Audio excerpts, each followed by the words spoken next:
मेरा नाम परी है। मेरी उम्र 25 साल है और मैं रतननाथ गांव की रहने वाली हूँ। अगर मैं कहूँ कि मैं इस दुनिया की सबसे बदनसीब लड़की हूँ तो गलत नहीं होगा। मेरी कहानी की शुरुआत मेरे घर से होती है, जो बाकी लोगों के लिए बहुत अच्छी चीज़ थी, लेकिन मेरे लिए जन्नत की बजाय जहन्नुम बन गई। घर में 2 भाई हैं जो मुझसे बड़े हैं, एक बड़ी बहन है और मेरे माता पिता भी हैं। कुल मिलाकर हम 6 लोग एक ही घर में साथ रहते थे। समय बीतता गया, लोग अपनी जिंदगी में मस्त होते गए और मैं हमेशा घर के कामों में लगी रहती। मेरे पापा बिजनेसमैन हैं, इसलिए घर में पैसों की कोई कमी नहीं थी। मगर वे कहते हैं ना, पैसा एक नशा है, जिसे कमाने की लत लग जाए तो फिर रास्ता समझ नहीं आता कि पैसा किस तरह कमाया जा रहा है। मेरे पापा के साथ भी कुछ ऐसा ही हुआ। एक दिन एक अंकल हमारे घर मीटिंग के लिए आए। मुझे चाय नाश्ते के लिए कहा गया। मैंने सब कुछ तैयार किया और डाइनिंग टेबल पर सब कुछ लगा दिया। अंकल ने नाश्ता किया, पापा के साथ डील हुई और वे घर चले गए। लेकिन उस शाम ने मेरी जिंदगी पूरी तरह बदल दी। जिंदगी रोजमर्रा की तरह चलती रही। 3 महीने बाद पापा मुझे लेकर उसी अंकल के घर गए। वहां मुझसे एक कॉन्ट्रैक्ट पर साइन लिया गया। पापा ने मुझसे कहा कि मुझे उन्हीं अंकल के घर में रुकना होगा। अचानक सब कुछ देखकर मैं हैरान थी। समझ ही नहीं आ रहा था क्या हो रहा है। साइन होने के बाद अंकल ने एक कॉन्ट्रैक्ट का कागज मेरे हाथ में दे दिया। जब मैंने वो पढ़ा तो मेरे पैरों तले जमीन खिसक गई। उस कॉन्ट्रैक्ट में मेरी ही डील लिखी हुई थी, जो 3 महीने पहले तय हो चुकी थी। बस उस पर मेरी साइन बाकी थी। कॉन्ट्रैक्ट में लिखा था कि अंकल के छोटे बेटे से मेरी शादी 1 साल बाद तय है और तब तक मुझे उनके घर में ही रहना होगा। मैं ये सब जानकर गहराई से चौंक गई। पापा ने ऐसा क्यों किया?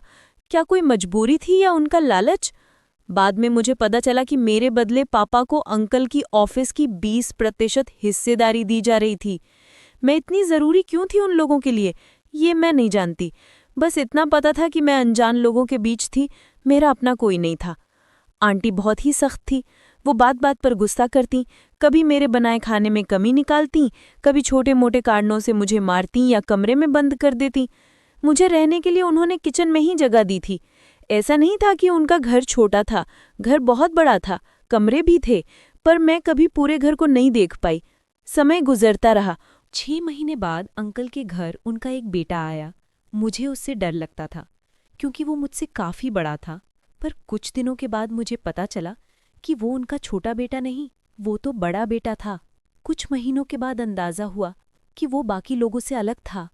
उसे इंसानों की कद्र थी, हर किसी के दर्द का एहसास था। उसने मुझसे कभी कोई बदतमीजी या ज़बरदस्ती नहीं की। मेरे बनाए खाने में कभी कमी नहीं निकाली। वो खुशी खुशी खाता। अगर कभी कोई गलती हो जाती तो वो नज़रअंदाज भी कर देता। जब वो सुबह ऑफिस जाता तो मैं उसे नाश्ता देती और शाम को लौटने पर चाय।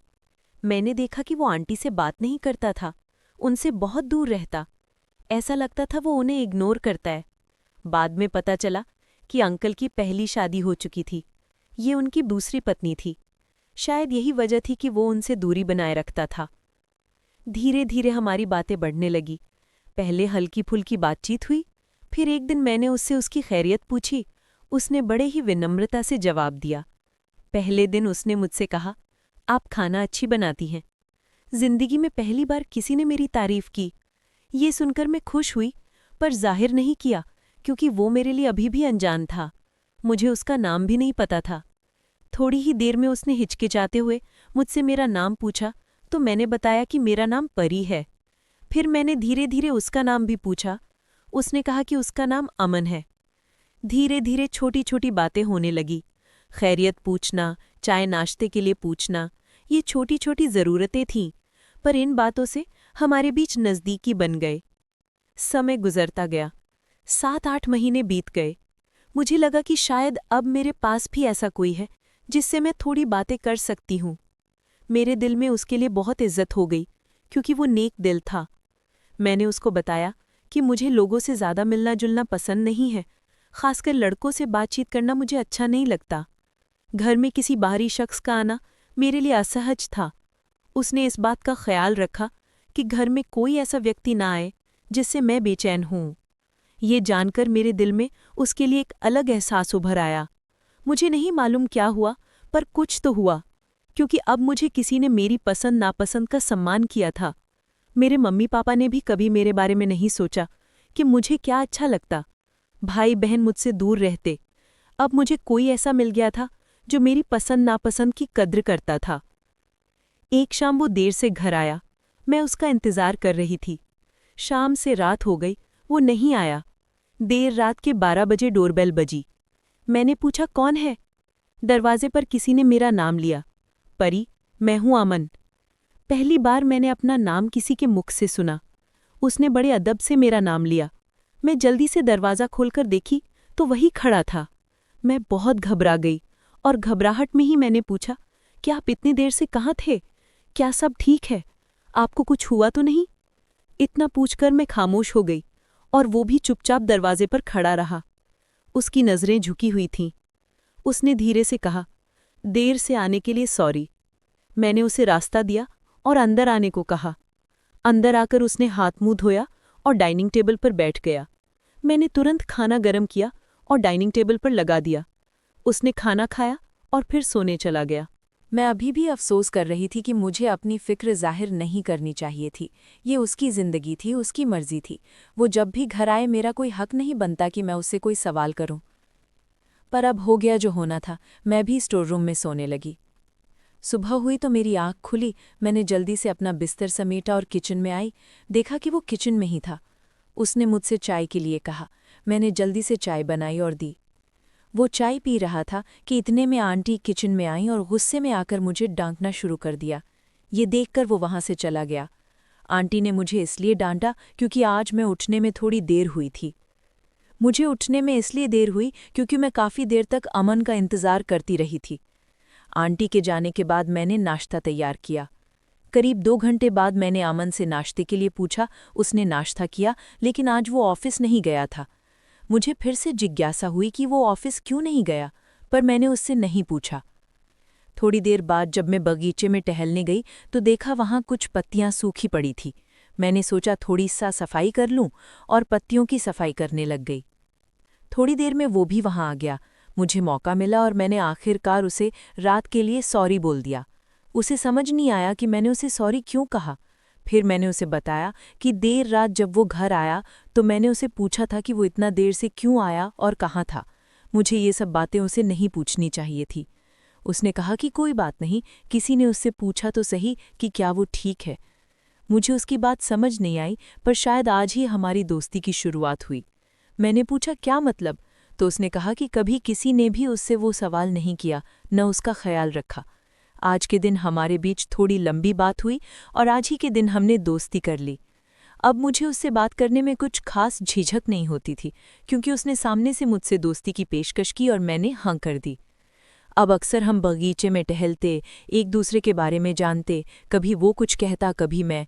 धीरे धीरे हमारी दोस्ती में भरोसा भी आ गया। पापा ने जो कुछ भी मेरे साथ किया था उसके बाद मैंने किसी पर भी भरोसा नहीं किया था, पर अब कोई ऐसा व्यक्ति था जिस पर मैं भरोसा कर सकती थी।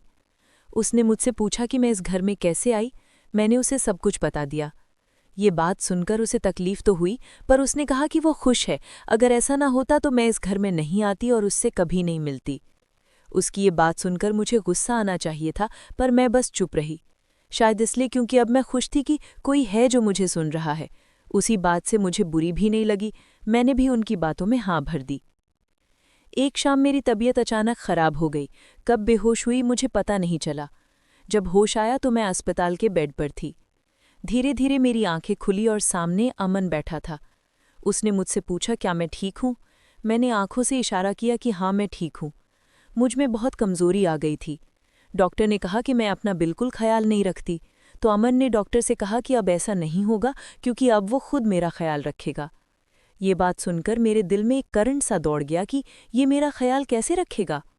अस्पताल से 1 हफ्ते बाद मैं घर गई और देखा कि घर में हर एक काम के लिए नौकर थे जो सारे काम कर रहे थे। मैं ये सब देखकर हैरान थी। अचानक मुझे चक्कर आया और अमन ने मेरा हाथ पकड़ लिया। मैं गिरने से बच गई। उसने मुझे अपने ही कमरे के बगल वाले कमरे के दरवाजे तक ले गया। मैंने कहा कि मुझे किचन तक ले चलो क्योंकि मैं स्टोर रूम में सोती हूँ। उसने कहा कि अब मैं यहीं रहूंगी। मेरी हालत इतनी ख़राब थी कि मैं बिस्तर तक नहीं जा सकती थी बिना किसी सहारे के, तो वो मुझे बेड तक ले गया और खुद बाहर आ गया। मैं भी थक कर सो गई। एक शाम कमरे के दरवाजे पर दस्तक हुई। 4 नौकर मेरे कमरे में आए। किसी के हाथ में चाय थी, किसी के हाथ में पानी का ग्लास, कोई खाना लेकर खड़ा था। मुझे ये सब कुछ किसी ख्वाब की तरह लगा, क्योंकि मुझसे तो कभी किसी ने जूठे मुंह से पानी तक नहीं पूछा, और अब मेरे लिए इस अनजान घर का सब कुछ मेरे सामने था। महीनों से आराम न मिलने के बावजूद अमन ने मेरा बहुत ख्याल रखा। आंटी कहीं गई थी। जब वो वापस आईं और इतने सारे काम करने वालों को देखा तो वो भी हैरान थी। उन्हें गुस्सा तब आया जब उन्होंने मुझे कमरे के बिस्तर पर देखा। आंटी ने मेरा बाजू पकड़ा और घसीटते हुए मुझे कमरे से बाहर धक्का दिया। इत्तेफाक से अमन मेरे ही कमरे में आ रहा था। मैं उसी से जा टकराई। उसने मुझे संभाला, पूछा क्या हुआ। इतने में आंटी कमरे से बाहर आईं और गुस्से में मुझे डांटने लगीं कि मैं किसकी इजाजत से कमरे में आई। अमन को गुस्सा आया। उसने मुझे अपनी पीठ के पीछे कर दिया और आंटी के सामने आ गया। वो मेरे और आंटी के बीच एक मजबूत दीवार की तरह खड़ा हो गया। आंटी ने उसका गुस्सा देखकर वहां से चली गईं। अमन ने मुझसे कहा कि मैं आपके साथ हूं, आपको किसी से डरने की जरूरत नहीं है। वो मुझे मेरे कमरे में ले गया और मुझसे पूछा कि मैं कहाँ जा रही थी। मैं कोई जवाब नहीं दे पाई, क्योंकि आंटी के गुस्से से पूरी तरह डर चुकी थी। मुझे चक्कर सा आने लगा। उसने मुझे दवाई दी और आराम करने के लिए कहा। कुछ ही दिनों में मैं ठीक हो गई, पर इतने दिनों तक कमरे में बंद रहकर मैं बोर हो चुकी थी और अमन को ये बात समझ आ गई थी। उसने मुझसे बाहर जाने के लिए कहा। मैं तुरंत तैयार हो गई। हम बाहर गए। वहां जाकर हम वॉक करने लगे, नई नई चीजें देखीं। वापसी में मैंने भेल वाले अंकल को देखा। वो भेल बना रहे थे।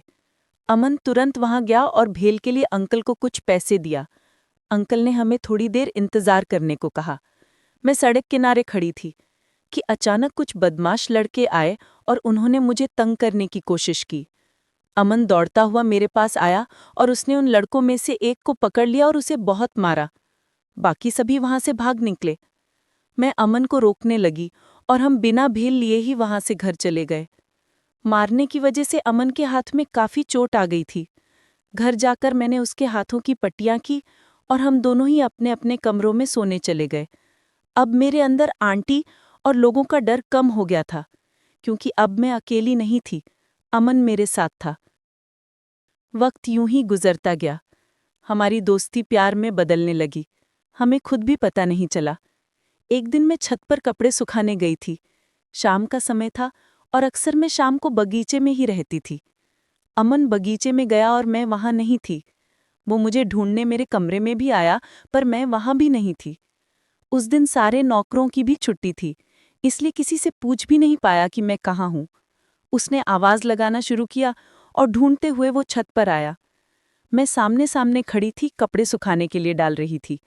वो मेरे पास आया और पूछा कि मैं यहाँ क्या कर रही हूँ। उसके दिल की धड़कन बहुत तेज थी, इतनी कि मैं दूर से ही सुन पा रही थी। मैंने उससे पूछा कि क्या हुआ, आप इतना क्यों परेशान हो।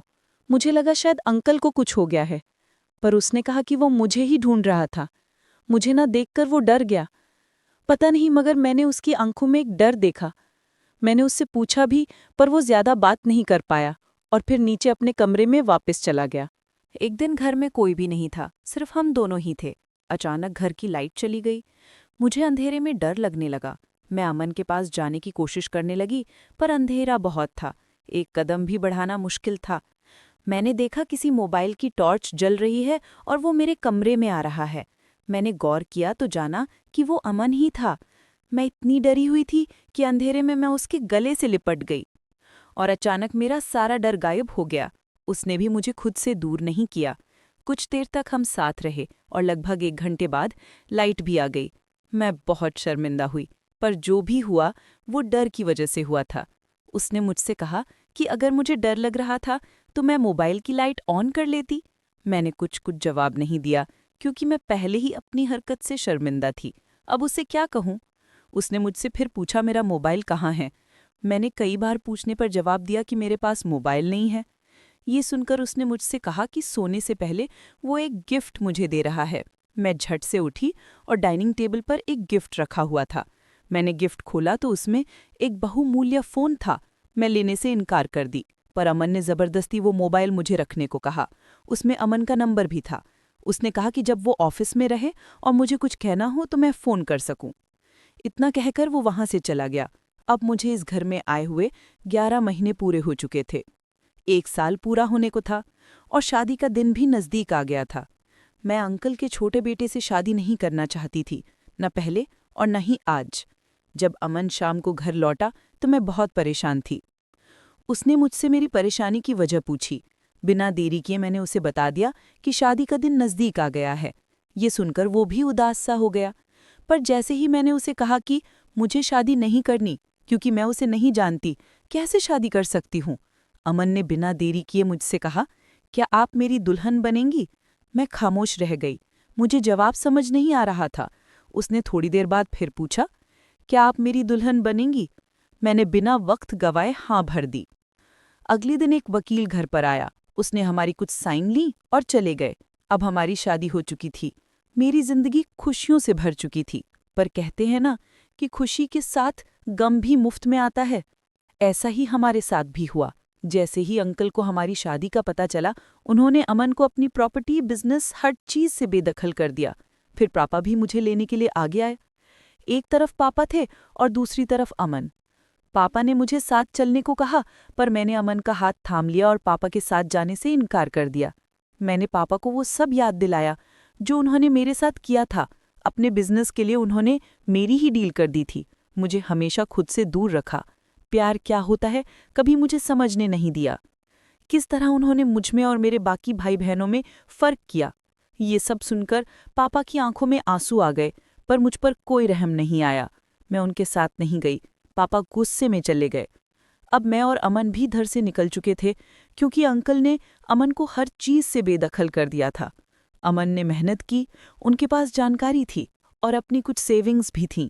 कुछ समय में उन्होंने बहुत कुछ हासिल कर लिया और अब हम दोनों एक साथ खुशी खुशी एक खूबसूरत से घर में रहते हैं, बहुत सारा प्यार और बहुत सारी खुशियों के साथ। और आज हमारी एक प्यारी सी बेटी भी है।